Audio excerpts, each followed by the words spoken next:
What's up guys, it's Avery here. I'm super excited. I have some great news for my life and for the channel. I'll still be investing in real estate. I'll still be making great videos for you guys 2 times a week. I'll just be doing it from somewhere else.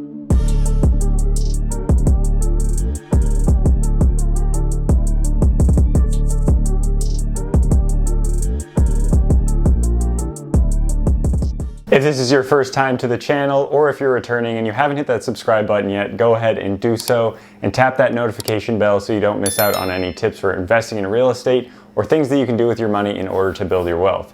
Also, stay tuned and check out my Patreon, launching that at the time of this video. I have a supporter tier, a mid tier where you can ask me questions, as well as an advanced tier where you can have one-on-one Zoom calls with me for 15 minutes once a month. And I'm mainly just doing so because I'm getting so many awesome comments from you guys, and it's really hard to keep up with all of the content and answering all the questions. So I thought I'd make it easier so I can have more of a direct communication with those who are interested on Patreon. So this past weekend, Mia and I hopped in the car. We went from Boston through New York City, through New Jersey, down through Delaware, headed through Baltimore, all the way down into Virginia, and then finally until we got into North Carolina at our final destination of Durham. And that's where Mia is going to be doing her PhD in genomics and genetics, or whatever the heck that is. I don't really know. She's the smart one in the relationship. Anytime she talks to me about what she's doing or what she's working on, I have a really hard time staying focused, but I'm super pumped for her and super excited for our move to North Carolina and what it means for us continuing to invest in real estate and doing stuff for the channel and having awesome content to put out for you guys. Mia getting her PhD somewhere was something that we knew about as soon as we started dating, and something that we talked about and knew that we'd probably be moving after a couple of years in Boston. And I'm super excited for her and extremely proud that she's going to Duke University for that PhD, and a lot of good things are gonna happen for her.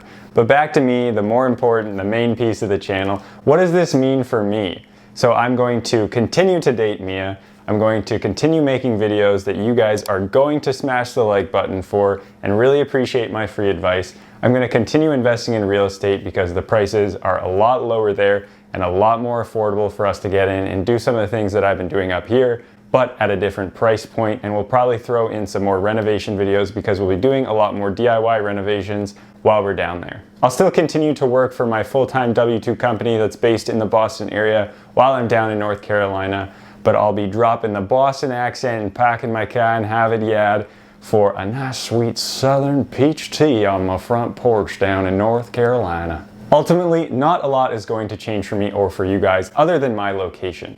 I'm going to continue to invest in real estate, and I'm going to be listing this apartment that I'm currently in for rent, as well as I had some tenant turnover upstairs, so I'm listing that one for rent. I actually have a lease signed for that one already, so I'll make a video series for you guys all about listing your apartment for rent and make that process go as smoothly as possible, all the way from the photos up until the day that the tenant moves in. I'll also be retaining the 2 properties that I have in the Boston area and renting them out completely, and continue to self-manage while I'm down in North Carolina. Based on the systems and processes that I have in place right now, it doesn't really make sense for me to pay for a property management company. Maybe a few years down the road when I have more units or more things going on, I'll think about paying for some property management. But right now, based on how I have everything set up, it makes sense for me to continue to self-manage. So the big thing you're probably all wondering about is, with this move, am I going to be purchasing another house before we're moving? And currently I'm in the process of doing something like that where I can buy a home in the Durham area. Durham's a lot different from Boston. There is not a ton of multifamily stock. It is mostly single family homes, and single family homes that are in need of some repair. And it's not dirt cheap like you would think. There are some homes that go up from $500,000 all the way up into $1 million in the downtown Durham area. So it's not absolutely nothing, but it's definitely no Boston. I'm also very excited about living in Durham and investing in Durham because it has a really diverse economic situation where the school has a large amount of jobs associated with it, as well as a bunch of tech companies and a big entrepreneurial hub right downtown, as well as Apple just announced that they're going to be building a $1 billion headquarters in the Research Triangle Park, which is in between Raleigh, Durham, as well as Chapel Hill. So that's going to be great for the area to get more people to move there, as well as increase the value of home prices, especially because the starting and average salary for those Apple jobs will be $185,000, which obviously brings up the median income in the area, which would indicate a higher home value. So I better get in before that happens. As I said, in the Durham area, there is very little multifamily property, so I probably won't be buying another duplex or a 3-family or a 4-family in the area. And I also won't have my FHA loan set up, so I'll be going through conventional financing. And in that area, because there's not very many multifamilies, we'll be looking for a single family fixer-upper home. And on the market currently, there are a ton of really nice, already flipped homes that everyone's looking for. And if you're in the process of buying a home, this is why so many homes are going for over asking. People are looking for those already done up, completely move-in ready, absolutely HGTV perfect homes. So in the area of homes that are not fixed up, there's actually a lot less competition, and it's a lot easier to get into a home and then spend some money to make it look how you want. So that's really the approach that I'm going for, so I can get some forced appreciation right away. And I've been going through the remote buying process with an agent that I found remotely, talking to investors in the Durham area to get a good sense of the community. As well, that agent's been really awesome. They've been taking video tours for me, as well as tours of the neighborhood, so I get a really good feel of specific pockets and which one is a good place to invest in and which one would not be a good place to invest in. And I have a really good understanding for a place that I only just visited this weekend, and I feel like I knew it just as well before I got here that past weekend than when I actually visited. And if you're looking for someone to buy a home with or sell your home in the Research Triangle area, so Raleigh, Durham, or Chapel Hill, I'll give a shout out to the agent. His name's Ken Cannon. He's got a channel, Living in Chapel Hill, and I'll put it in the description below for you guys to go check out if you're interested in learning about the area or buying or selling a home in that area. Ultimately, the remote home buying process hasn't felt very different from buying a home in person. Really, the only difference, instead of you going to physically see the property, is someone gets to take a video of the property for you, and if they're good and know what they're doing because they're a good real estate agent and they've invested before, they'll know what things to point out for you, any structural issues, any mechanical issues, or things that you actually care about, rather than just how the cosmetics look. So as long as you have someone good on your team, you can really figure out this process, and it's really not that much different than buying a home in your own backyard. And because we drove down this past weekend, we actually went and looked at a few houses in various neighborhoods, some in the not as nice neighborhoods, because I really wanted to see how not nice they were in comparison to what's considered not nice in Boston. And the difference between not nice in Boston and not nice in Durham is very different.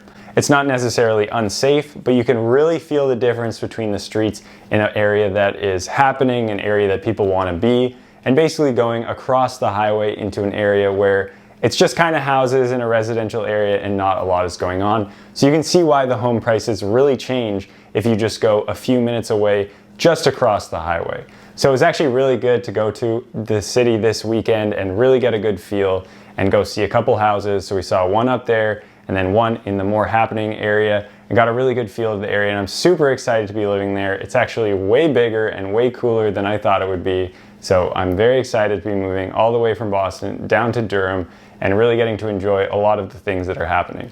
A lot of things are being built up. There are a ton of homes in need of some repair for some opportunity. Basically, every street was a flipped house, a new construction house, 3 homes that are distressed and in need of repair, and then a flipped house. So there are so many comps right next to each other and so much opportunity. So I'm really excited to start buying, fixing up, and renting out more homes in that area. Some other things that I'm excited about is the friendly, easygoing southern nature. Even though things seem really slow and were a little bit stressful, to be honest, like when we went and got a coffee, it took about 10 minutes for us to just get our drink before we were able to actually have it, which I feel like in Boston people would get super stressed out about and yelling. But down in the North Carolina area, people are more easygoing and laid back and just want to talk to you about your day rather than go, go, go, go, go. So it's definitely a bit of a different attitude. And the other thing that's awesome is that the winters are not nearly as cold. So I'm excited for some nice warm weather, except it might get a little bit too hot in the summer, but we'll see how that goes. So that's it, that's the update. I'll be moving this summer down to the North Carolina area, and stay tuned for any property purchases that are coming up. And don't forget to comment, like, subscribe, share this video with your friends so more people can learn about building their wealth and investing in real estate. Thanks again for watching, and hope to see you guys next time.